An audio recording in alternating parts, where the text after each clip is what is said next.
is 7:02 here in Ontario. I'm here in Pickering, and my name is Sharon Buttrey. I'm with the Edge Network, who is hosting this webinar together with my colleagues from the General Counsel Office. We during this webinar, you will be able to see and hear us. You can see these 5 presenters, but we will not be able to see or hear you. And that's why we're using the chat pod, which is in the bottom right-hand corner of the screen. So feel free to use that throughout the webinar to ask questions, ask for clarification, to add any comments, or just engage with discussion with your fellow participants. If you haven't done so, it would be great if you say who you are, where you're joining us from, and what you're hoping to get out of this webinar, or perhaps why you're here. This webinar will be recorded, so you'll be able to see it again if you have to leave us partway through, or if you just want a refresher. You'll also be able to send it to your neighbors, to your church, to your networks, and share it with your communities as you see fit. And hopefully it will be a engaging and informative time. So I'm going to pass the reins over to Beth, and she'll get us started. Hello all, welcome. It's fabulous to have this many people here and present with us. As I noted in writing earlier, my name is Beth Baskin, and I'm a fairly new staff at the United Church Council responsible for social analysis and congregational engagement. What you're seeing on the screen now is our agenda, and so I just really want to welcome you here and share a bit of the agenda with you. Christy, my colleague, is also here, and I'm going to let her introduce herself before I share the agenda, and then I will introduce our marvelous guests, Amira and Janet, just before they speak. Hi all, it's also a pleasure for me to be here with all of you this evening.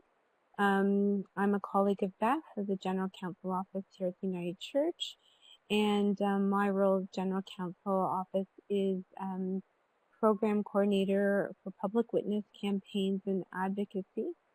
I won't say too much more, but I'll be back with you at other points during this webinar. Great, thanks Christy. So just to give you a sense of where we're going, we're doing the introductions of our over 30 participants in the chat box on the bottom right. And Christy's going to set a little bit of the context for us in terms of sort of why the United Church is inviting you into this conversation. And then we're going to have Amira and Janet share with us really how the last 2 months have changed the context of their work. Right? They will probably share more than that with us, but that's the question that I posed to them. Then there'll be a chance for some questions, and as mentioned earlier by Sharon, you can provide those questions to us by typing into the box. And even if they occur to you during the presentation, if you type them in, Christy and I will capture those, and then we'll make sure they get tackled in our question time.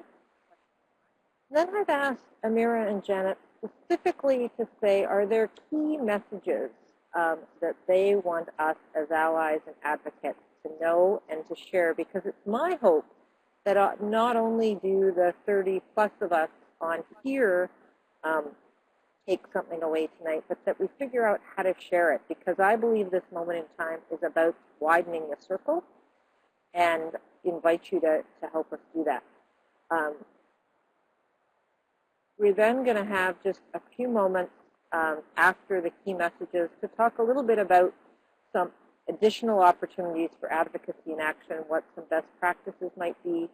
And I invite you, again, via the chat box, to share with us a message or an action or something that you're going to take away with you. And then we'll close with a closing prayer. That felt the best way to go out was with our prayer at the end. So I'm I'm hoping that that's okay. And we'll go from there. So Christy's going to give us a bit of context, and then I'll introduce Amira.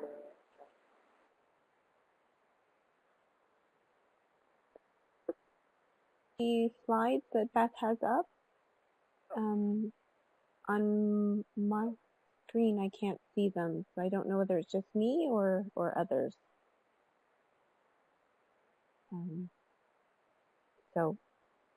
I'll proceed as though everyone can see the slides because I've seen them as Beth prepared them.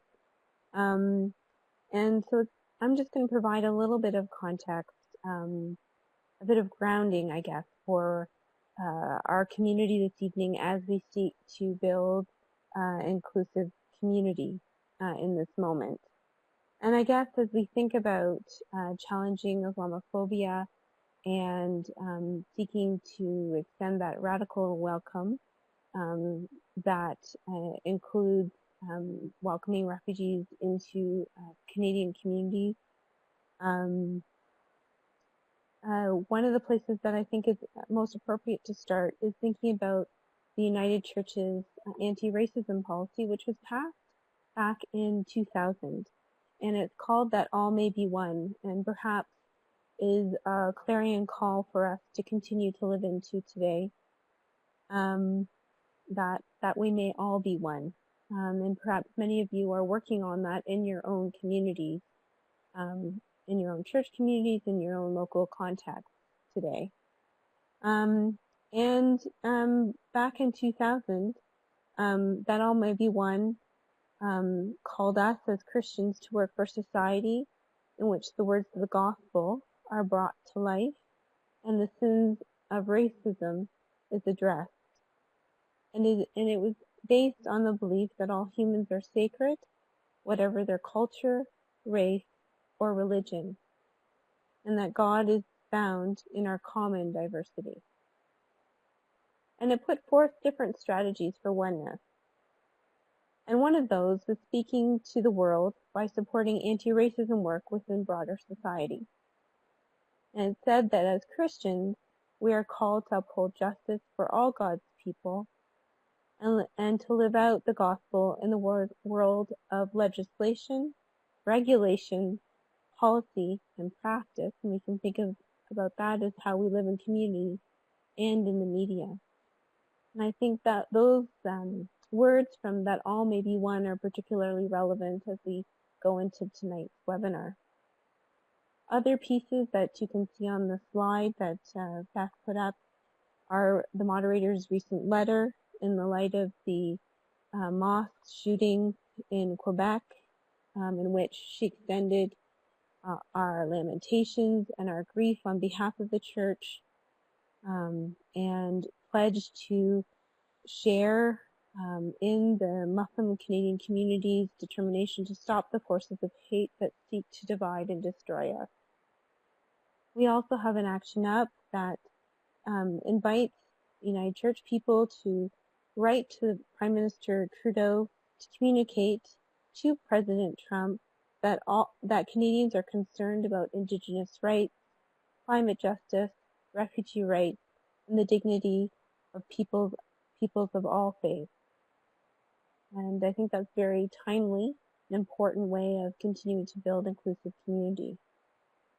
We also know that Saskatchewan Conference has an issue to take action, and this is another piece that Janet may lift up as part of her context setting for us this evening. And it calls for us to call on the Canadian government to increase Canada's refugee resettlement target, to offer to resettle on an emergency basis all refugees who are approved for resettlement to the U.S., and to withdraw from the Safe Third Country Agreement with the U.S. So those are some of the different pieces that are part of the context, the actions that we've been taking as of late as the United Church. As well, we are engaged with the International Civil Liberties Monitoring Group around challenging the anti-terrorism legislation around C-51.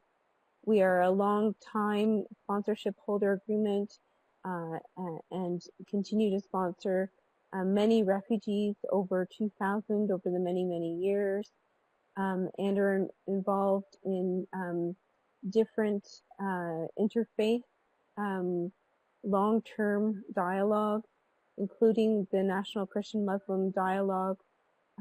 Gail Allen is on the call this evening, and if you have any questions about those, she can answer those in the chat box. And so those are all part of the context of the United Church acting at a national level around building an inclusive community. I don't know, Beth, if there's anything else that would be important to speak to at this point, but those are some of the things I wanted to lift up.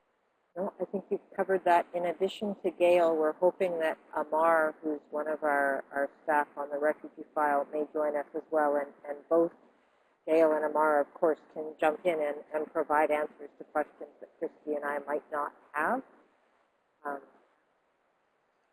So let me, thank you, Christy. Let me just give us a little bit of a background in terms of who is with us and a little bit of why. I mean, as we all know, the sands have been shifting beneath our feet, and various decisions and things seem to have been happening, and nasty things continue to happen even in our cities and our towns and our communities, even today. So as United Church folks, we thought, how do we widen the circle, and who are some of those folks who can help us do that in an effective way? And so it was with great delight that I was able to contact Janet Dench, who's the Executive Director of the Canadian Council for Refugees. She's worked there since 1990, so has quite a lot of experience in this area. The Canadian Council of Refugees is a national non-profit umbrella organization, and it's committed to the rights and protection of refugees and other vulnerable migrants in Canada and around the world. And it also is committed to the settlement of refugees and migrants in Canada. It's a member organization, so with over 180 members who they provide information with and provide opportunities to meet and to network. And they undertake advocacy on issues of concern to the members as well. So that's exciting. Amira is someone who is new to me, and I had the great delight last week, or I guess a couple of weeks ago now, as we prepared for this webinar, to go back and watch a webinar that she had done with Canadian Council of Refugees, and that's a link we will send out. But Amira has a strong background in journalism and law. She's worked as a full-time and freelance journalist, writing and producing stories for a variety of media, including CBC Radio, Ottawa Citizen, The Star, and the Golden Mail. In 2012, she joined the National Council of Canadian Muslims as the Human Rights Coordinator to advocate for human rights and civil liberties of diverse communities. And since 2015, she has been the Communications Director, in which she leads the National Council of Canadian Muslims Media Relations, Public Engagement, and Strategic Communications. And so, just a reminder, we're going to start with Amira giving us 10 minutes of how her work's changed in the last 2 months and what she'd like to share with us. And then we'll have Janet give us 10 minutes of her work, and then we'll have 10 minutes of questions, and that's our first half hour. Thanks, Amira. Thank you so much, Beth. Thank you. So I want to thank everybody for taking the time to join this webinar tonight. I want to first acknowledge that I'm at my house, and our house is on unceded Algonquin territory here in Ottawa, and I just, of course, very important to acknowledge our First Nations brothers and sisters and the social justice struggles that they are going through, and that we stand, of course, in solidarity with them. And I know the United Church has been a long-time champion of First Nations Indigenous rights, as well as was mentioned by Christy, has done a lot of work with various communities on social justice issues, which of course is so important, and really the light that shines from faith communities and emanates brightly. And so I'm very delighted to be doing this webinar with the United Church. I want to thank Beth for reaching out. I want to thank Sharon and Christy for bringing us together, and of course thank Janet from the Canadian Council of Refugees, who of course have been doing very critical work.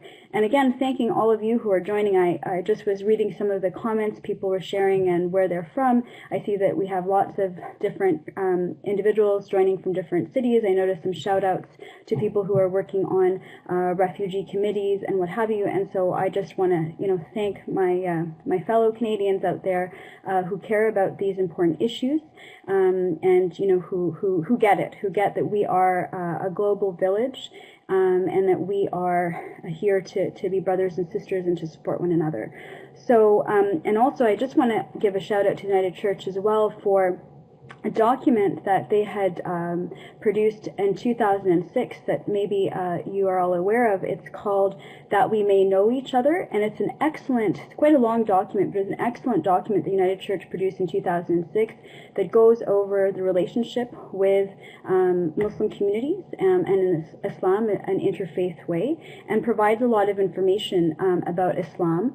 And so because today I'm going to be focusing on sort of current context of Islamophobia and what we're going through, I won't be able to give an Islam 101, but I was looking at that document, and it's a very solid, very excellent document that I would refer people to, and I know that we'll talk about resources later, but that's an excellent place. So I'm going to just click onto my slides. I'll turn off my camera so you can focus on the slides with me, and that way we'll hopefully be able to focus. So, I've got about 10 minutes to do a very quick look at, what is NCCM, what we're doing, what is Islamophobia, and community impacts. And so just to sort of begin with, we are an organization that works on civil liberties, on human rights. We do a lot of media engagement, as Beth mentioned. We do a lot of public advocacy, and I noticed that the United Church of Canada is a member, for example, of the International Civil Liberties Monitoring Group. NCCM is a founding member of that, and Canadian Council of Refugees as well. So we do a lot of advocacy together on social justice issues. We do a lot of education and outreach, which is what we're doing here tonight. So I'd like to sort of start with the question, how can we start countering hatred or ignorance? And a wonderful sort of Girl Scout, Boy Scout kind of saying is, we need to be prepared. And I'm going to sort of go into some of the issues that we're facing. And the key point and the key message from now is, how has our work changed in the past few months? I would say it hasn't changed a whole lot other than having an added sense of urgency. So there is an added sense of urgency, but what I'll be talking about with you today have been issues that unfortunately Canadian Muslim communities have been dealing with for a long time. So the first thing, definition of Islamophobia, it has gotten a lot of controversial coverage in the past few weeks. As many of you may be aware, there's been a lot of back and forth, related to a motion that was presented in the House of Commons. But anyhow, for tonight, the definition of Islamophobia is a closed-minded prejudice against or hatred of Islam and Muslims, which can lead to discrimination. So that is a quick definition, and that's what we're working on tonight. And we'll hear terms like Islamophobic acts. These are directed at Islam or Muslims in general. Anti-Muslim discrimination is directed either at a specific individual, an institution, or group of individuals. And an Islamophobe is an individual who holds a closed-minded view of Islam and promotes prejudice against or hatred of Muslims. So where does all that hatred and fear come from? There are some common myths out there, and even in the debate about Motion 103 at the federal level, a lot of those myths have been circulated to sort of evoke fear in the Canadian population. And so I'm going to sort of talk a little bit about those myths. So the first one is that Muslims are often portrayed as a monolith, which they of course are not. Muslims, oh, did I lose my...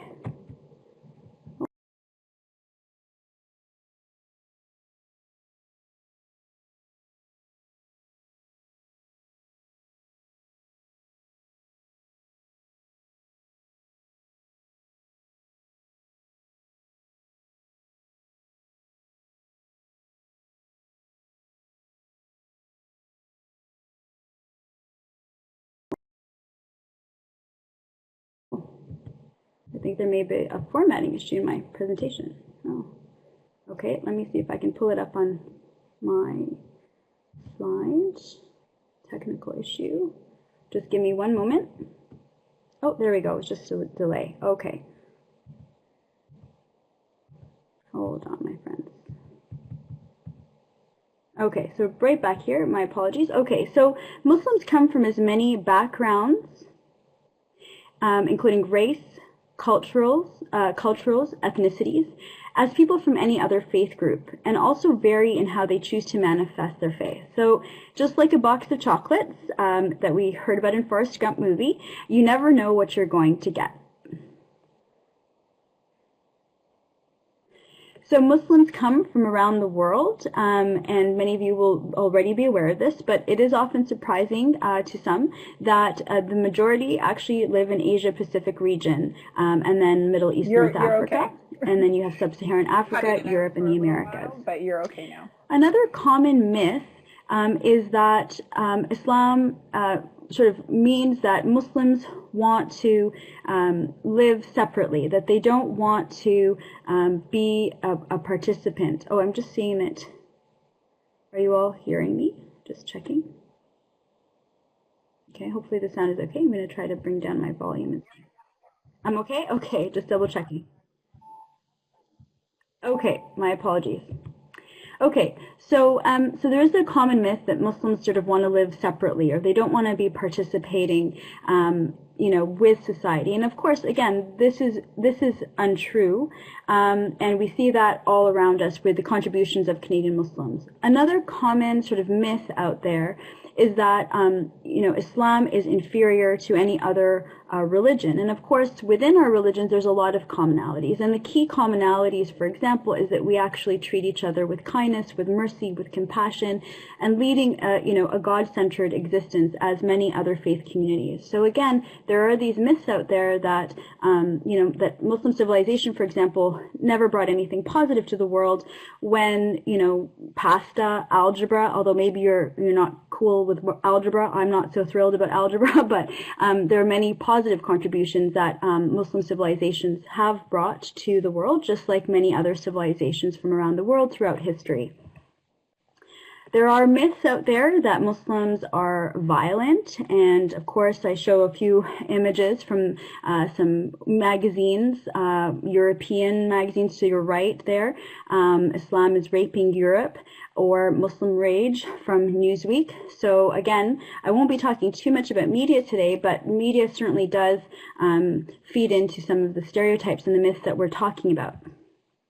There's also a myth that gets out there, unfortunately, that suggests that Muslims are deceptive, that somehow, if we talk about human rights, if we talk about social justice issues, that we're just saying that, but truly we want to take over, Western civilization, and so we just say what we need to say. And of course, again, that is completely false and untrue, because a very central tenet of Islam, like any other faith tradition, of course, is honesty and truth. There's also a myth that Muslims can't take criticism. So that's one, for example, that has been on very obvious display in the whole debate around Motion 103, where while we are talking about anti-Muslim discrimination that comes out of this climate of fear and hatred, a lot of the anti-Motion 103 advocates were saying, Muslims just want to shut down freedom of speech, and this is a threat to this important tenet of Western democracy, which again is untrue. Anyone can criticize Islam like any other faith tradition or any other way of life, no problem. What we are talking again was about anti-Muslim discrimination. And all of these myths then, the segue leads to the idea that discrimination is somehow justified when it comes to Muslim citizens or non-citizens, that the rules can be changed. And of course, Janet will be talking about the refugee angle, but when we look at quote-unquote Muslim bans in the United States or what have you, it's like it's all right to suspend human rights when it comes to this particular group of people. Again, because of all those myths that are circulated and repeated and believed, unfortunately, by people. that means that sometimes Islamophobia can seem normal, and this is an actual, for example, logo of a pin that circulates. So the idea that it's okay to be Islamophobic and being proud of it. Now, again, you don't have to like Islam. It's not about forcing people to like it or not. What we are talking about is the way that it's portrayed in a very negative, insulting way, leading people to discriminate, to advocate for the rights to be suspended. Very quickly, this Islamophobia and leading to discrimination can lead to exclusion, can lead to prejudice, to violence in various areas. So if you look at this very quick summary, it shows you, for example, you can see discrimination in employment practices to your left there, into the provision of services, education, and health. We've seen that, for example, in Quebec, where women who cover their faces are suggested to deny them services in the health sector. You have below prejudice in the media and everyday conversation. To the right, you can have violence, you can have physical assaults, the vandalizing of property, verbal abuse, and up at the top, exclusion from politics and government, from employment, and from management and responsibility. And again, all these areas are any form of systemic racism, any form of prejudice can lead to these implications in our society. What's really important as well to understand is there is an actual Islamophobia industry, and if you look, there is a report called Fear Inc., The Roots of the Islamophobia Network in America, which showed that between 2001 and 2009, $42.6 million was spent on this Islamophobia industry to sort of perpetuate the myths that we are talking about, to create a climate of fear around Muslim presence in the West. And since 2009, there have been other reports that have updated those numbers, and they are still very significant. So that's really a unique sort of aspect as well to this sort of discrimination, because we know systemic racism happens against so many different groups, and we condemn all of that. But to see an actual industry with millions of dollars behind it perpetuating myths and stereotypes is quite unique and troubling. So where are we now? Just to briefly go over, these are images just from the past few years. To your right is the firebombing of the Peterborough Mosque. To the left there, where you see the vandalism and the woman standing in front of it, that's a school here in Ottawa, an Islamic school, that was vandalized earlier last year. Below is a young man who was at a coffee shop in London, Ontario, and he was sitting with his girlfriend and was approached by two men who started beating him up and saying, racial and anti-immigrant slurs. And then you had the image of a young woman who was participating in, I believe, was an election for becoming a local city councillor. And again, you see the type of vandalism. Now, I like to just quickly pause on this type of slide and say, in each one of these examples, there was always an outpouring of love and support from fellow community members from across communities. The Peterborough Mosque is a wonderful shining example of how the local church within a few days had helped raise over $80,000 to rebuild it. The local synagogue had opened up its doors to invite people in to pray until the mosque was up again. And in all of these examples, we have communities not really accepting that there are minorities of people who unfortunately will act this way. And while we must condemn that, we really have to keep the message strong that for every individual that does such horrific things, there are so many more ready to stand up and be much more vocal and show the true Canadian values. So as I wrap up my section here, just to show you, this is from a survey done by Environics that was released last year that shows among the most important issues facing Muslims in our local communities today, the treatment and discrimination by the broader community is a very key factor. And this is, unfortunately, hate crimes against Canadian Muslims have more than doubled in the most recent 3-year period that we have data for. And so, again, this is very troubling. This is the most significant increase that we've seen of any other of any group. So, again, this is very troubling. And often when there is some kind of tragedy around the world, Paris in 2015, very quickly we'll see, some kind of vandalism or even attacks Within 24 hours of the tragedy in Paris, there was the firebombing of the mosque in February I mentioned. By that Monday, a mother had been beaten up on her way to picking up her children from school in broad daylight, visibly Muslim. And so we're trying to track hate crimes and incidents online at our website at nccm.ca. And our numbers, actually for 2016 it should be 63, just haven't had a chance, it's been so busy to update that, but those are what's being reported to us, and Statistics Canada has their own numbers, but it's important to note that up to 2/3 of hate crime victims do not report according to Statistics Canada. So this is only giving us a real tip of the iceberg. So again, just some articles that illustrate the difficulties that Canadian Muslims will feel, and particularly visibly Muslim women will feel the backlash or will face harassment, discrimination in various sectors, trying to get a job, etc. And again, looking at the opinions of mainstream opinions of Islam, on the left side, Muslims consider that the wider population generally views them positively. So you can sort of see those bar graphs and take a look closer a bit when you get the slides. But the mainstream opinion in terms of between 2006 and 2016, we're seeing sort of a dropping in the generally positive, but also I guess a good thing, generally negative is also dropped, but still around 1/3 of Canadians are viewing Islam and Muslims negatively. And in Ontario, recently there was a report by the Ontario Council of Agencies Serving Immigrants that found what the report said was an epidemic of Islamophobia in Ontario, and only 1/3 of Ontarians had a positive impression of the religion, and more than half feel its mainstream doctrines promote violence, an anomaly compared to other religions. And these sentiments are echoed with Syrian refugees in Ontario, where acceptance often coincides with acceptance of Islam. So there is definitely a correlation with the arrival of Syrian refugees, although vast majority of Canadians welcomed their arrival and were ready to step up and do that support. There are significant segments of populations that are not so thrilled about it, let's put it that way. It's important to also note, why is it that there's such a view that Islam promotes violence? Well, if all of a majority of the stories on our television screens, on our Facebook feeds, what have you, are about some kind of violent extremism coming from the Muslim community, unfortunately, which we condemn, that will, of course, lead to concerns about violence.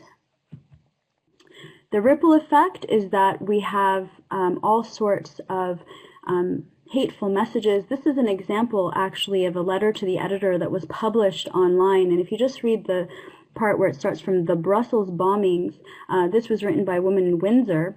She writes, "The Brussels bombings prove the Muslim community is unable to fully integrate into the Western democratic worldview. The Western democratic world has invited and welcomed these people into their countries, given these people housing, medical care, welfare, education, jobs, and in response, the Muslims both bomb and kill innocents and protect the killers from detection by authorities. The Muslims are not politically correct and resist any attempt at assimilation into their adoptive countries. Time to rid the Western world of this infection." So I don't know if you picked up on it, but this letter actually contains hate speech. So the last line, "Time to rid the Western world of this infection," is actually is considered hate speech.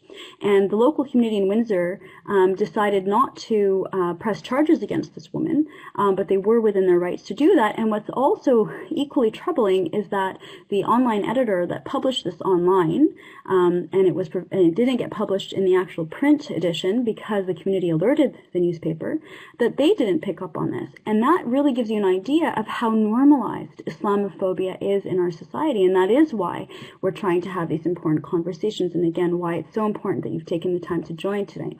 And then what does this all mean? It means that that sort of normalization of hate, unfortunately, it only takes one person to be impacted so negatively for us to see the terrible violence that we saw on January 29th in Quebec City, with the shooting death of 6 men, in a house of worship. The first time in recent history that such an attack happened in a place of worship, and hopefully the last time any such attack happens anywhere in Canada or anywhere else. But very tragic. And so this is really, when I mentioned at the start, has added to the urgency of these conversations, because unfortunately, it's not just, innocent debate. It can actually lead to violence and death.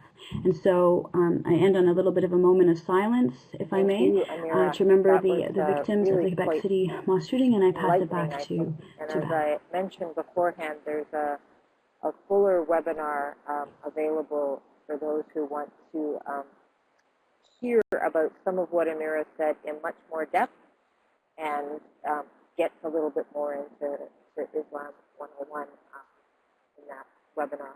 We'll make sure you have the links for those. So the other piece is that we have, there have been some changes to the way refugees are welcomed south of the border, and that also, quietly, there have been some changes, in fact, in Canada, not related to the changes south of the border, but just as a matter of course. Janet can speak some more about that and share with us now what their work has looked like and continues to look like. Thanks. Thank you very much, and I'm honored to be joining Amira today for this webinar. We've been very pleased to work with Amira's organization over the years. Unfortunately, Islamophobia, of course, affects refugees just as it affects Canadians, and so it's been an important part of our work over the last few years to join the struggle against Islamophobia in Canada. And thanks very much to the United Church. I'm delighted to join you, and I'm glad that you've decided to have this webinar to look more in depth at both of these issues at this time, and to see how members of the Church can be involved in working to make more inclusive communities. Just to acknowledge that the United Church was one of the important agencies involved in the creation and early days of the Canadian Council for Refugees, and that faith communities, including the United Church, continue to be one of the leaders and foremost supporters of refugees in Canada. So it's great to have an opportunity to give back a bit to the United Church by talking about some of the key issues right now. So I'm going to follow the excellent example of Amira and fade myself out so that we can focus on the presentation here. So I'm going to really focus on what's been happening just in the last little while, because otherwise I could be talking for the next 2 hours, which you don't want. So particularly in the last couple of months, where the events in the United States have really taken us over. So starting with the so-called travel ban, or the Muslim ban, or the Muslim travel ban. So as you probably have known, because it's been widely covered, of course, on the media, the first executive order signed by President Trump on January the 27th, ended up, for the most part, being struck down in the court. Then just yesterday, a revised version came out. And we're now digesting that. It's pretty much the same, and certainly in terms of refugee resettlement, it is the same impact. So there's a temporary suspension, a complete temporary suspension of all refugee resettlement. So it's not just affecting the countries, it's now 6 countries that there's the ban on, but whatever the source, for 4 months, suspension of any arrivals of refugees being resettled. And they have reduced their target for how many refugees they intend to resettle from 110,000 to just 50,000. So that means that we're talking about 60,000 refugees who were hoping that they were soon going to have a permanent solution are not going to be getting one. So just to put that, how devastating that is into context, the global refugee resettlement needs are now at the highest that we've seen. So the UNHCR for 2017, they put their estimate of how many refugees need to be resettled at 1.19 million. This is way more than the global capacity to do resettlement. So they were running around trying to get more countries to get on board with doing resettlement. The United States is the biggest player by a long way, and former President Obama had a summit last September in New York to try to encourage more countries to get on board with resettlement, among other things. So this is going back to 2015, the last years that we have formal data for. So this is not total numbers resettled, but it's the total numbers of people that were resettled after being referred by the UNHCR.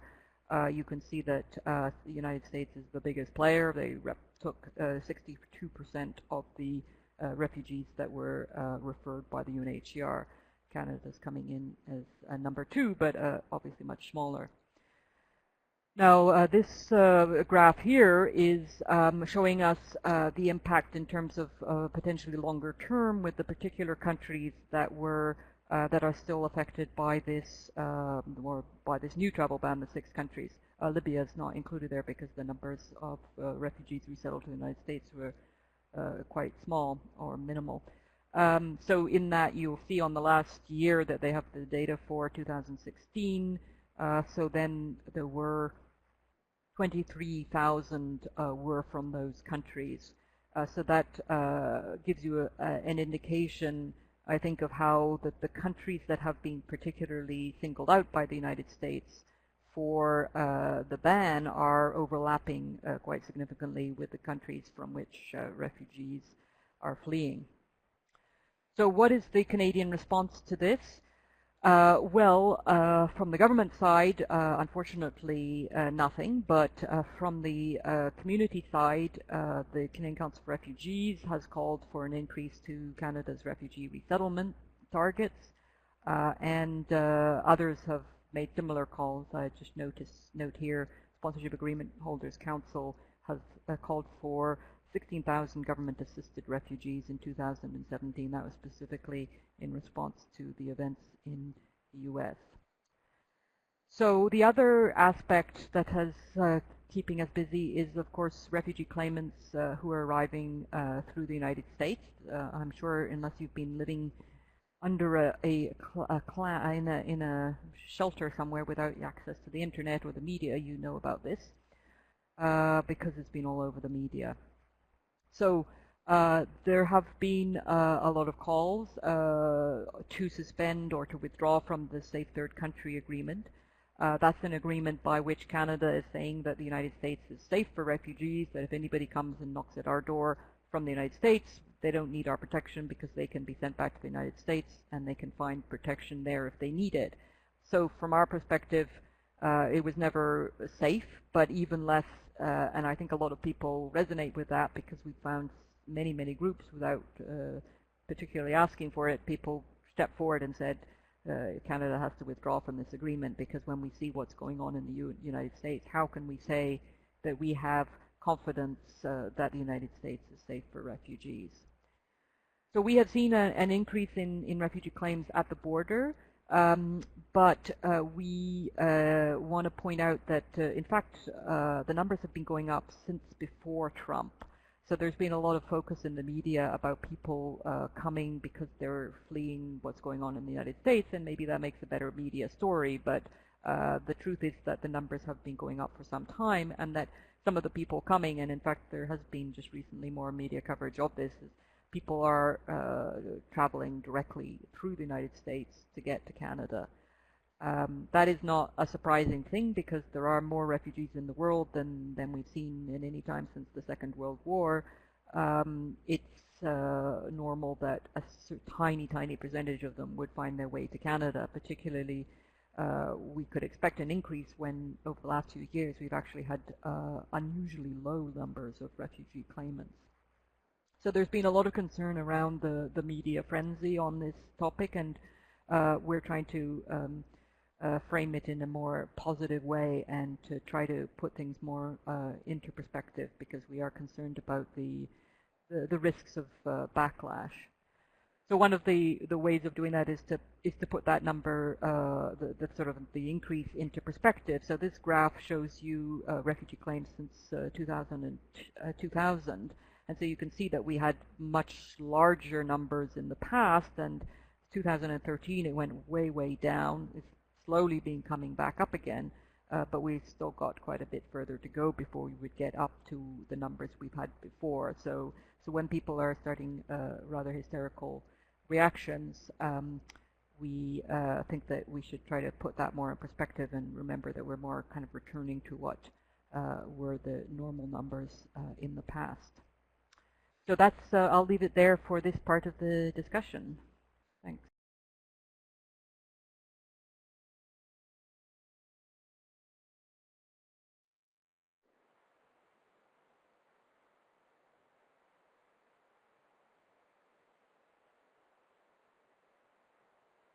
Hello again.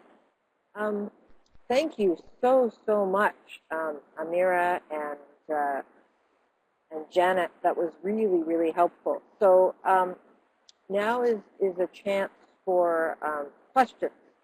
So this is really just the next 10 minutes are an opportunity for any questions you might have for either Janet or Amira.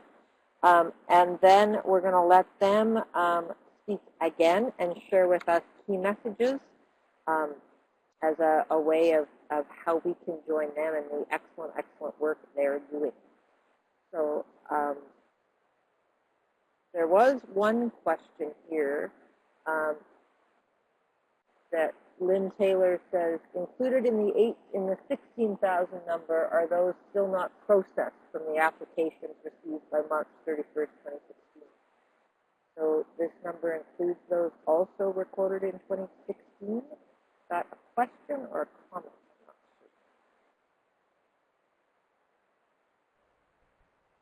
Okay, so yeah, it's kind of, there's many different numbers that are being thrown around.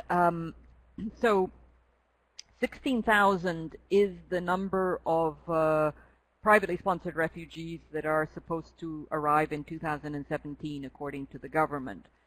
And when we saw the numbers for 2017, people had different reactions the way they're divided up, because there's 16,000 privately sponsored refugees and only 7,500 refugees, government-assisted refugees. And so the Canadian Council for Refugees and many others were worried that what that was sending a message was that the Canadian government was going to do very little to resettle refugees, and they were going to rely upon private sponsors to do it. And so that raised the concern about privatization of the responsibility to resettle refugees. And the Canadian Council for Refugees' position has been that the government-assisted should always be at least as much as the private sponsorship numbers. Now, when the sponsorship agreement holders, with their statement, what they were doing, I think, by picking the number 16,000 was that they were echoing that same concern, and they were saying that the number of government-assisted should be brought up to match the number of private sponsors, so that the government is at least doing as much as the private sponsors. And part of the concern there is that if we're talking about people who were destined to go to the United States, it doesn't really help to have more private sponsorship numbers, because those will be likely taken up by people who are not in the UNHCR queue to go to the United States. Whereas if you have government-assisted refugees, then they would also be referred by the UNHCR, so they could be redestined to Canada. I don't know whether that answers the question. It's a fairly complex question. I think you were also asking about the numbers. Okay, so I'll just answer briefly the issue around priorities. So one of the concerns we have had is about how over the last few years, and that started under the Conservatives, but has continued under the Liberals, is that certain groups of refugees have been given priority over others.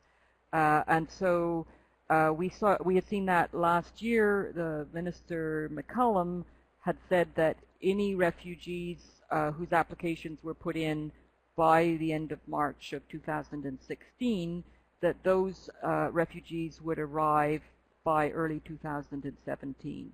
So the government is working hard to fulfill that promise, and nobody can be against that. But at the same time, what that means is that those Syrians are being processed ahead of refugees from other regions, and we're particularly concerned about refugees from Africa because they have tended to be the most neglected and marginalized, that we've got people there who have been waiting for 3, 4, 5 years. I've heard recently of people who've arrived after 8 years of waiting.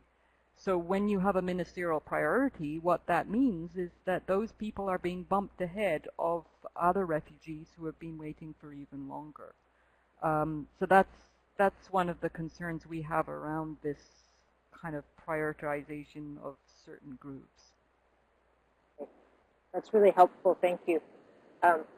Amira, I'm not sure, I can't remember exactly what's in the second half of the slide, but one of the questions that's come out here is, as a church, what would be the most effective and notable way to deter or work against Islamophobia? And I think you're going to cover that in a minute, but if you're not, you're welcome to answer that question. But the other interesting question that I think you may be able to respond to is John saying that at the protest last Saturday, and he's speaking of one that happened in City Hall in Toronto, in Nathan Phillips Square, there was the use of code words for racism, and they talked about how that allowed the media to talk about M103 and free speech.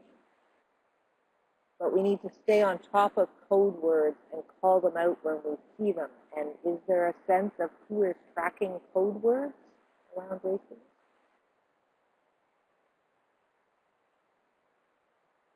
You're going to have to unmute your... Okay.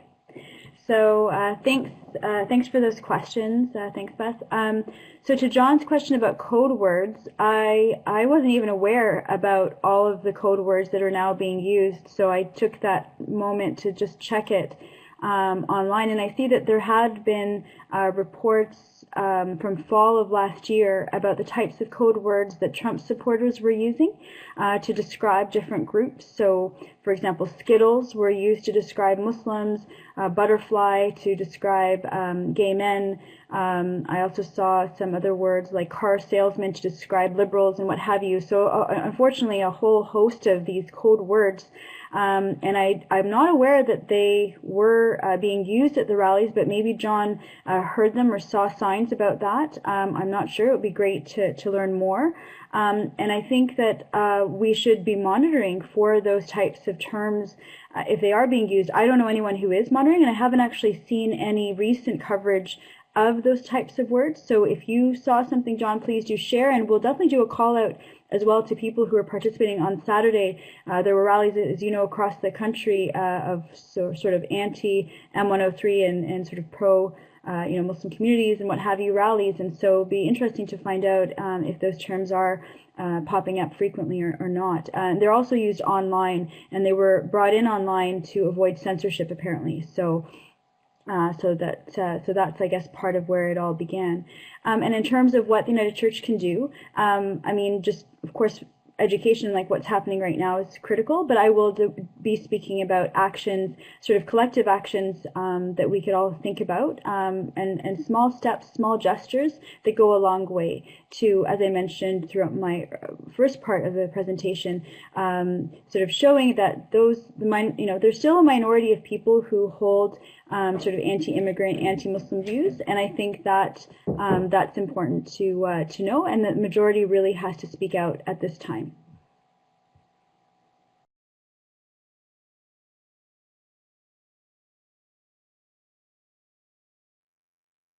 Beth, you just need to unmute yourself.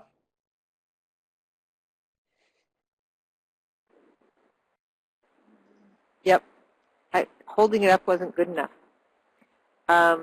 I'm not seeing any other questions at this point, so I think what we'll do is we'll move on to letting Janet share with us some practical actions and applications, and then Amira will share some practical applications and actions.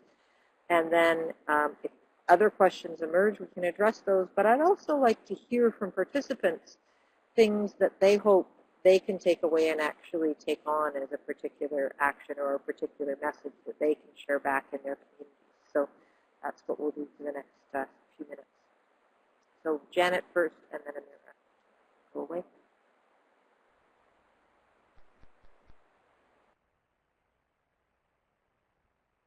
Thank you. So I'm going to go on here to slides focusing on key messages and actions, and this is quite brief. So in terms of refugee claimants, the Canadian Council for Refugees is calling, well, we haven't sort of figured out the wording exactly, because you can say the suspension of the Safe Third Country Agreement or the withdrawal from it. In either case, that will be good. So this is an agreement that is, as I mentioned, is offensive to the rights of refugees, because it assumes that the U.S. is safe for refugees, and that is not always the case. In addition, the agreement is having a very negative impact on refugees that are therefore, because of the agreement, they're forced to take these irregular ways to cross into Canada, because if they don't apply at a port of entry, then the agreement does not apply to them. And so people who are desperate, as we know, take to boats in order to risk their lives on the sea, or they go across frozen prairies, and as we saw just a few months ago, potentially at the risk of losing their fingers to frostbite and potentially worse.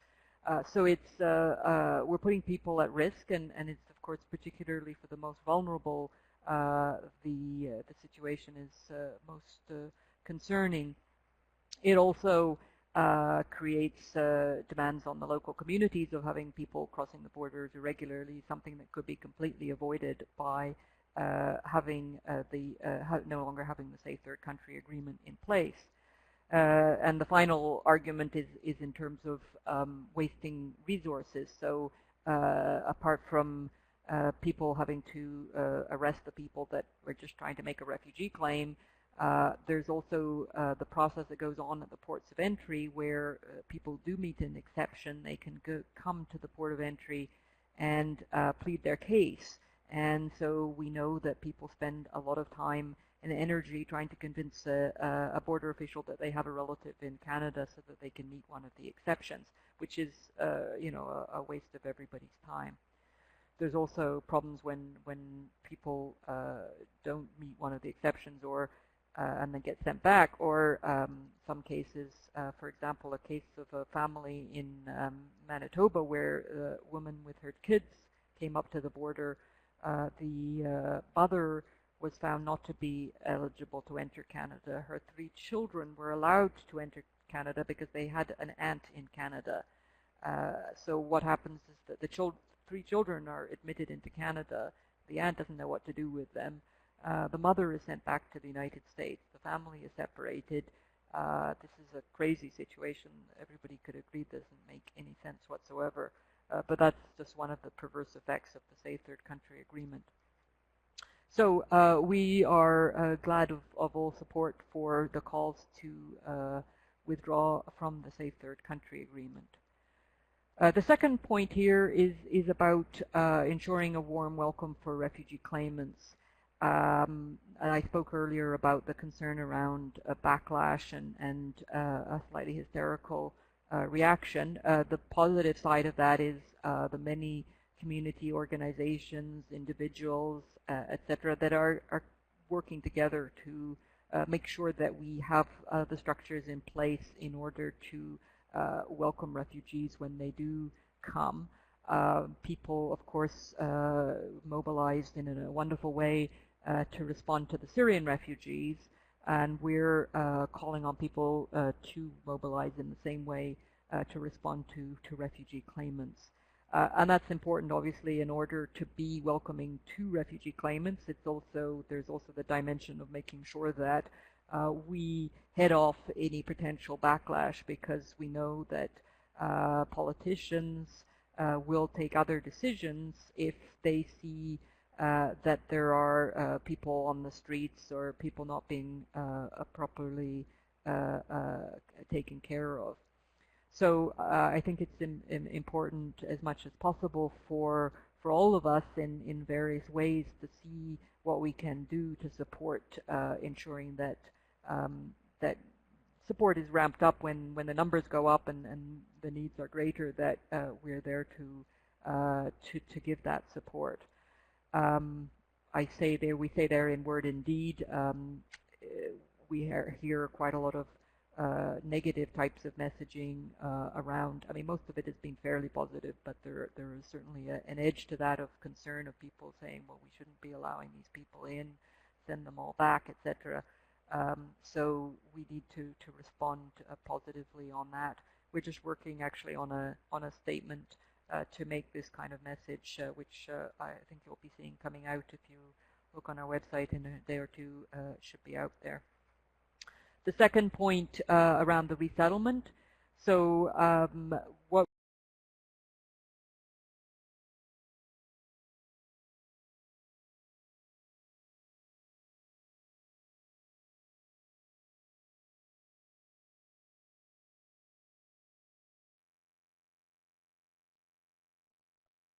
Hi, Janet. I think we just lost your connection briefly. You're going to have to restart your microphone.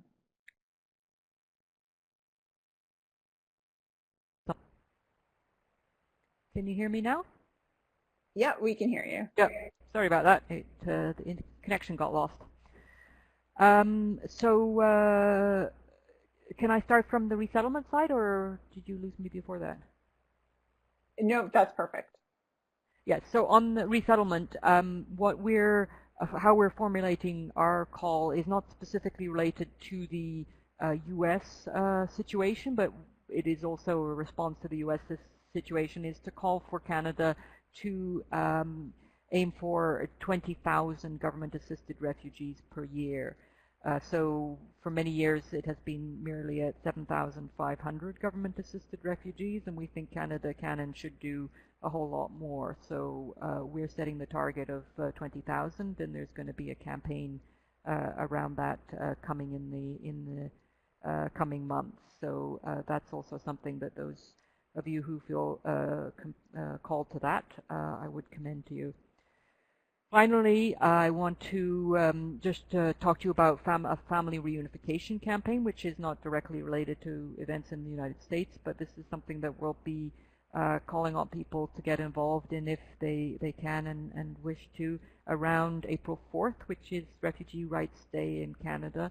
And so we're focusing on family reunification campaign, immigration treatment. The immigration treatment of some families is not equal. So we have the unifying theme of equal treatment for all. And we're looking at immigration categories, and in particular the fact that refugee family reunification is much, much slower than, say, family class sponsorship, which the government has made a commitment to speed up. They have not made no such commitment to speed up refugee family reunification. Also, it is unequal by region, and again I'll point out Africa as being a region of the world where processing times have been historically very long, and finally by law. So in particular we're highlighting a provision in the regulation that excludes certain family members and particularly affects children who end up being separated from their parents. So it's the excluded family member category.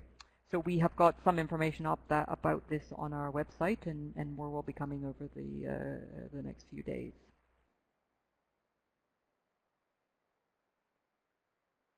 Thank you. Great. Thank you so much, Janet. Now we'll have Amira share with us some of key messages and actions she would like to see us be engaged in. Okay, great. Thank you so much. So tools and messages to counter Islamophobia. We'll just jump right in here. So some just general kind of ideas just to reinforce, as I mentioned, what United Church has already been doing for many years. And I know many members within the United Church have been doing as well in their own personal capacities and their church capacities. So maintaining ties, looking for every opportunity that we can to work together, not just around issues of Islamophobia or anti-racism, but again, to look for common issues around social justice, around, poverty issues, working to alleviate poverty in our communities, working to alleviate all sorts of ills that we can identify. And again, as I mentioned earlier, really are at the core of all faith traditions.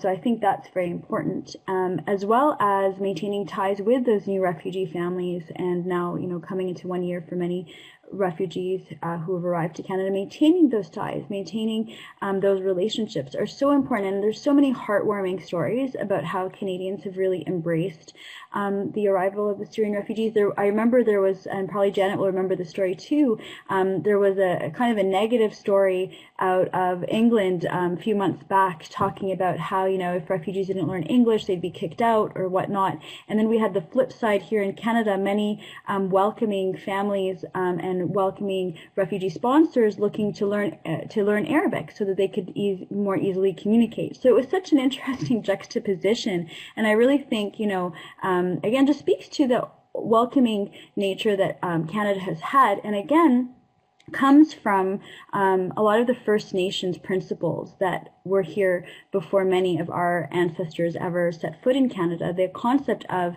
the circle, and this is an Aboriginal concept of widening our circle to allow more and more people to join in, and having a larger circle enriches our communities. And I think that's a beautiful principle that I've learned from First Nations teachings. Coalition building is so important. So again, working with organizations, communities, and ensuring that we're talking together, that we're learning from each other, that we're understanding the various struggles that various communities are experiencing. And there's often overlap, and there's often common issues right across the board in terms of systemic barriers for participation, etc. So coalition building is important. And again, highlighting the common threads. This is a beautiful display that it was at a public school here in Canada, sort of showing how Remembrance Day mattered to various faith or backgrounds, and coming together to sort of show the role of faith communities. I think that part of I guess the collateral damage of Islamophobia has been the negativity around faith in general. And I think that, again, is a common issue that we have to address, is that faith, religion have taken on an unfortunate negative connotation in our communities that are impacting on these communities. And we need to work together to reinforce the very positive aspects of religion and how it can be a source of much, much good. And it is a source of much good. But unfortunately, as we know with the news, if it bleeds, it leads. And it's not often the good news stories that make it to the front page, or the top of, again, our Facebook feed or our Twitter posts. There have been already public campaigns against hate that we have led as well as partnered on with other organizations over the past year or 2 years. For example, a couple of years ago in 2014, we stood together with members of the Jewish community, the GLBTQ community, the Sikh community, the Black community, to launch a national awareness campaign around anti-Muslim hate, but also at the time we took an opportunity to talk about all forms of hatred and how they're impacting on different communities, and encouraging, again, people to report what they were experiencing. So we've also, I saw a few questions talking about, where where are the condemnations from Canadian Muslims against, violence done in the name of our faith? And, this is an example of an action we had a few years ago by an organization, that kind of just came up from the grassroots that, we helped sort of propel, called, Canadian Muslims for Peace. And we held 4 rallies across Ontario in the freezing cold, I should say. It was a very cold day. But we spent hours in front of the Human Rights Monument here in Ottawa, in Kingston, in London, and in Toronto. There were these events. Really, again, trying to speak out, to stand up against all forms of violence done in the name of Islam. And as mentioned, I think Gail Allen is mentioning that various organizations in Canada frequently issue condemnations against violent extremism. We have often called on government to work with Canadian Muslim communities to address this phenomenon. And of course, not only are we concerned with violent extremism emanating from, unfortunately, within those who have misunderstood the faith, but also from the growth of right-wing extremists in the alt-right and, supremacist groups, which are also on the rise in this country, and I think have sometimes not garnered enough attention and focus. And we need to sort of look at all of these through the same sort of lens, of course, that it all winds up going on hatred and violence of one another, hatred that leads to violence against one another. This was a campaign that we tried to push out during the last federal election, which many of you will remember, where Mr. Stephen Harper, former Prime Minister, made a really, really big deal about, a couple of women, one in particular, Amira, who wanted to wear a face veil when taking the citizenship oath, even though she would be showing her face for security purposes, for identification purposes before the citizenship ceremony. He was making a really big deal, even though, an appeal court determined that, she wasn't breaking the law in any way. And in fact, she was her rights were being violated, and she was not only allowed to take the oath, but was allowed to become a citizen before the election, so she'd have that right to vote. And that was a deliberate message that the courts were sending to the previous government. So I think that, again, we saw during the last federal election Muslims being used sort of as political footballs. And again, we're seeing that again right now, where you have certain conservative candidates talking about, so-called Canadian values. Now, no one will deny there are, of course, human rights values, universal values, Canadian values that we cherish. I talked about First Nations values that have helped Canada evolve into this diverse nation where we're trying to all get along and make the best of it and make a wonderful country. But again, the exclusive type of language that's been used can be very divisive. The Ontario Council of Agencies Serving Immigrants had a campaign going on in Toronto where, it had images on bus stations, go back to where you came from. And the person would respond, where? St. Clair West. So the idea here that, immigrants, newly arrived refugees and immigrants, or second generation, third generation, that we all belong to our cities. We're all contributing positively. And so this was an excellent campaign. At the National Council of Canadian Muslims, we also launched the Charter for Inclusive Communities, which I invite the United Church of Canada to endorse as well. We have many organizations. We have several municipalities that have endorsed the Charter, which is a symbolic gesture of solidarity with all communities in standing up to hate and exclusion.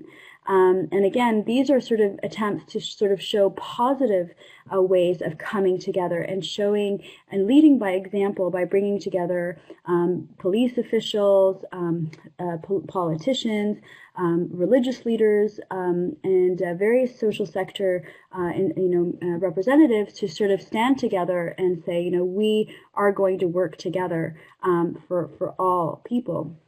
Of course, the role of elected officials and community leaders is so important. So, we all remember those images of Prime Minister Justin Trudeau greeting refugees at the airport when they started to arrive. And again, those are really important. We have to actually not only criticize when politicians get things wrong, but thank politicians when they get it right, because I can tell you for sure Canadian Muslims have noted an immense change in political rhetoric since the election of this current government. And we're nonpartisan. We will equally criticize, equally praise whoever sends proper messages about how we can work together and complement one another in making Canada a wonderful country for everyone. So it's important to recognize, again, when it works, when these messages are important and send signals, not just even to Canada, but we really saw, now Canada is almost an outlier on these issues. Positive stories should be shared. I talked about the media and the role of it. So the top corner picture there is a bus driver, OC Transfer bus driver named Alain Charette, and the woman next to her name is Haley de Jong. And what happened there was, she was on the bus and being harassed by another passenger who was yelling at her, "You terrorist, get off the bus." And Mr. Charette stopped the bus, turned around and said, if you have a problem with her, you have a problem with me. And she took a quick selfie, posted on Muslim Link, which is a local community website, and the story went viral. He was on CBC, he was on CTV, Global News, and it was such a lovely story of, solidarity. And he himself was very touched by the outpouring of thanks and appreciation he received. But he said, I didn't do anything unusual, but in this climate, we definitely need to celebrate our heroes. And again, there's an image there below of the Cold Lake Mosque when it had been vandalized several years ago, and the entire community coming out and showing, that they stand together. And just right now, I've been receiving messages from friends in Toronto who have been going to a local Jewish school, private school there that has received bomb threats, and writing cards of solidarity with their Jewish brothers and sisters. So it's so important, again, that we take these steps to stand together whenever any community is targeted, because that sends the positive message that we need to be sending so that those minority of people that are trying to wreak havoc can get a message loud and clear.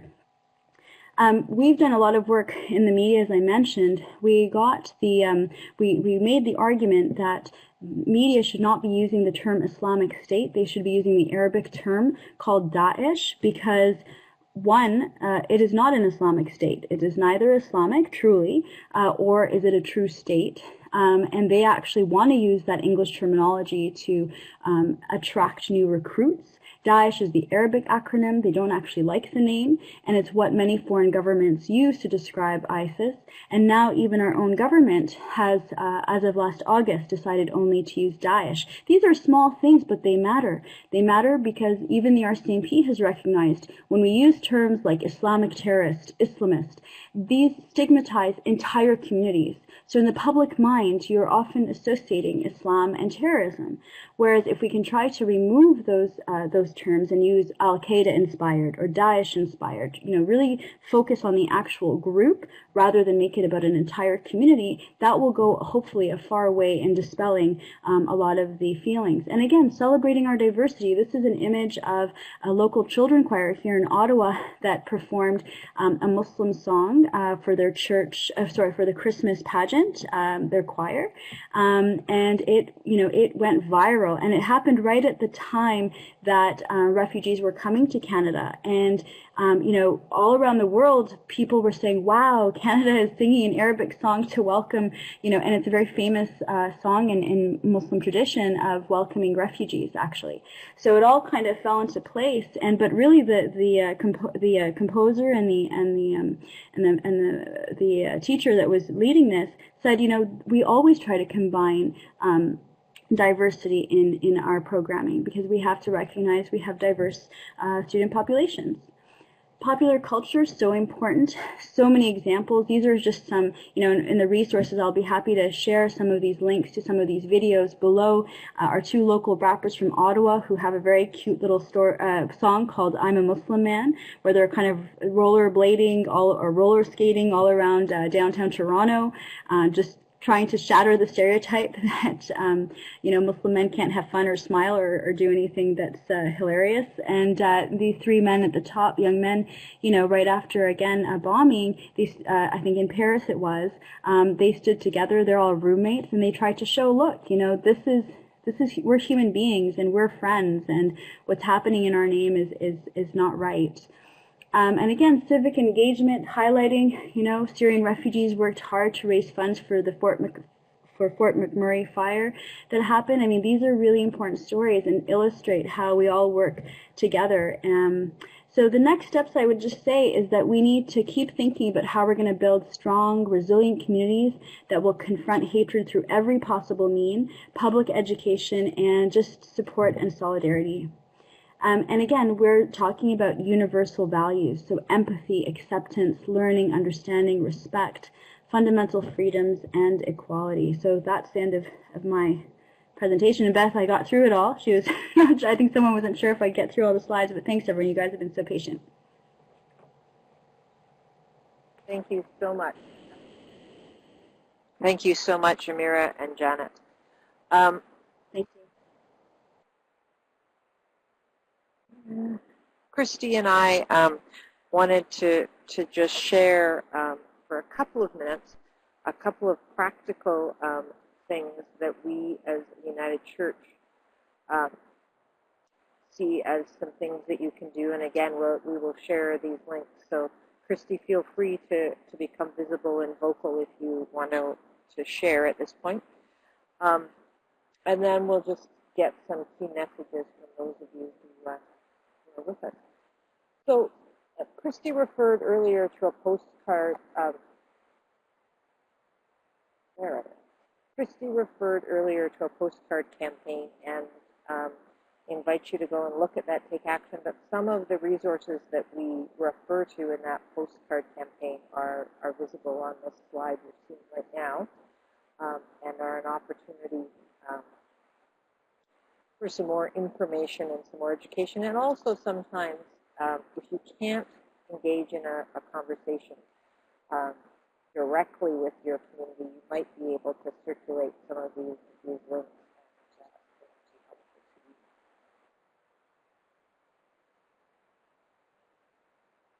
So some of what we're engaged in is that the moderator is in the middle of creating a letter that's coming out even more strongly than we already have, calling for the elimination of racism, and encourage folks to read that when it's released and to share that wisely. As Janet referred to already, and I just wanted to highlight again, Refugee Rights Day is on April 4th, and not only is there information on their website about family reunification, there's a request that you might visit your Member of Parliament and to discuss family reunification with them, and the ongoing call to rescind the Safe Third Country Agreement, and there's a link that will take you to that information. Oh, there we go. Christy talked a wee bit about that the United Church Conference of Saskatchewan had engaged in a campaign around the Safe Third Country and some other restrictions, and so the link is there. But two other interesting things have happened. Is that the president of Toronto Conference decided they needed to write their own letter, and they circulated it along with promoting this webinar as a way to really encourage folks in the conversation. And in Vancouver, where they have been facing not only some of what we've been talking about tonight, but they had a Festival of Hope last weekend in Vancouver, where Franklin Graham came and spoke in a very narrow, bigoted way, and so they, as a faith community, have really been struggling within their own selves as Christians to how to address that. And so they've put together a reading series, and that link is to an interesting article about the reading series that folks might a speaking series. Christy, do you want to say anything about some of our tools and ways of communicating? Christy's actually dropped off. Okay, all right, that's fine. We have some outgoing communications. We have an intercultural ministry newsletter that you can register for. We also have a United Action for Justice newsletter that you can register for. We have a Facebook page. I know some of you are already members of that page, follow that Facebook. And if you aren't, I encourage you to go and do that. And we, as John and I'm sure a few others know, we do have a Twitter feed, and we're trying to continue to populate that. In terms of contacting me directly, my email is on the screen, and as I said, I will be following up and sending out information to all of you, so you will get out, you will get those links and resources and be able to email to me directly. I'm going to stop talking because we're at about 3 minutes left, and we are going to go just a few minutes over in order to simply hear from folks. Is there a key message or a key action that you feel out of tonight you'll be able to take away and to do or to share with your community?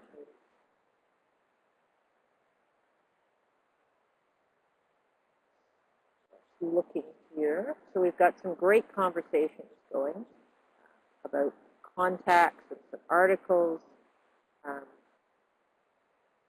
One of the concrete things that Marianne is saying is celebrating Eid and celebrating birthdays with their refugee family, that they've really been intentional about getting to know their refugee family and integrating with them in the community.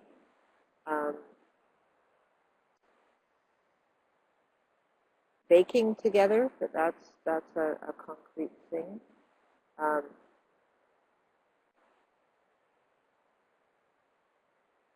So regular circles of welcome. It sounds like in Ottawa that there is an opportunity for regular circles of welcome with United Church and Carleton students and various other folks.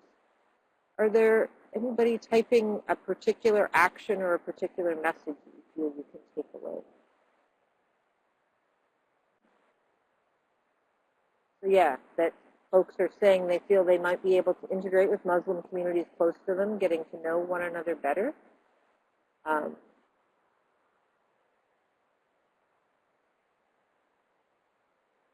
There's a suggestion that there can be some shared learning through Facebook site. John Ryerson's asking if we could share a list of names and church affiliations. The way folks registered for this seminar we don't have church affiliations. We could collect that somehow, I think, if folks were sending it to me, but we don't have it directly at the moment. Christy, I went through our slides. I see you're back now in writing. Is there a particular message or something you wanted to make sure that gets highlighted from those first few slides, even though, or those last slides, even though you didn't hear what I said? Mm-hmm.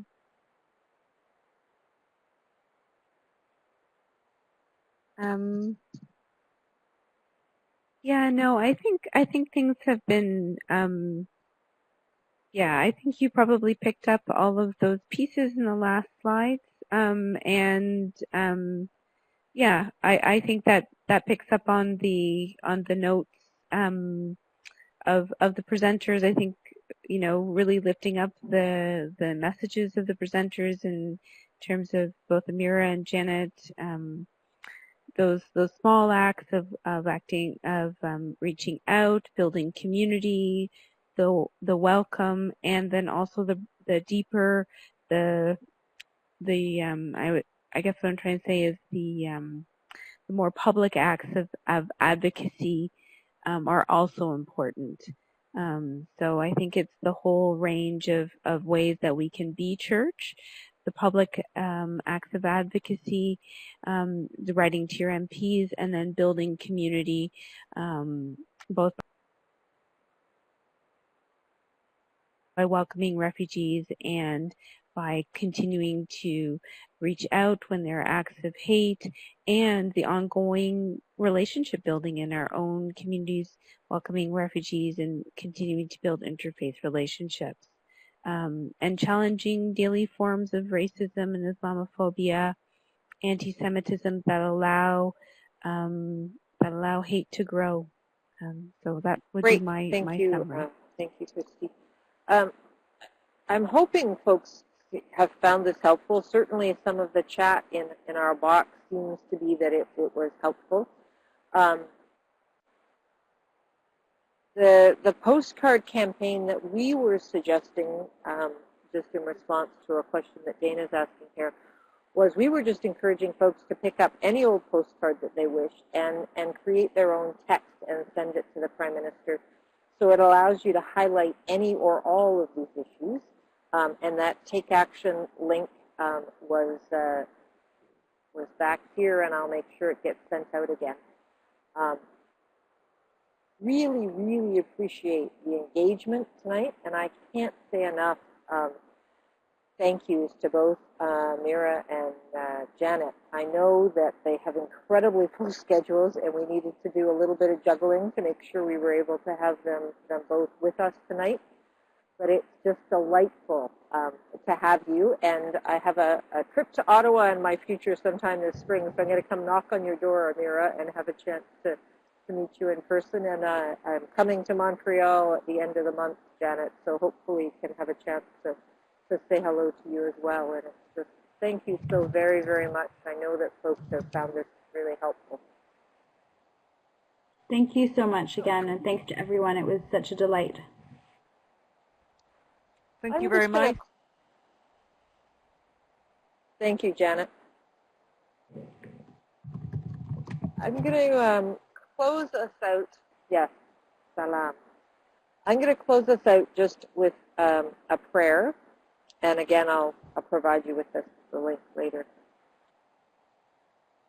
Good and gracious God, who loves and delights in all people, we stand in awe before you, knowing that the spark of life within each person on earth is the spark of your divine life. Differences among cultures and races are multicolored manifestations of your light. May our hearts and minds be open to celebrate similarities and differences among our sisters and brothers. Strengthen us as we claim God's gift of diversity. Strengthen us as we defend the dignity of all our brothers and sisters. And deepen our commitment to all that is right and good in the face of fear and hatred. To you, O God, we give thanks for your sacred creations. Amen. Thank you. So I thank you all for participating and look forward to hearing from you in various ways, and again just offer to provide support and additional follow-up and information in the ways that we carry out our work in this world. So blessings on all. Take care.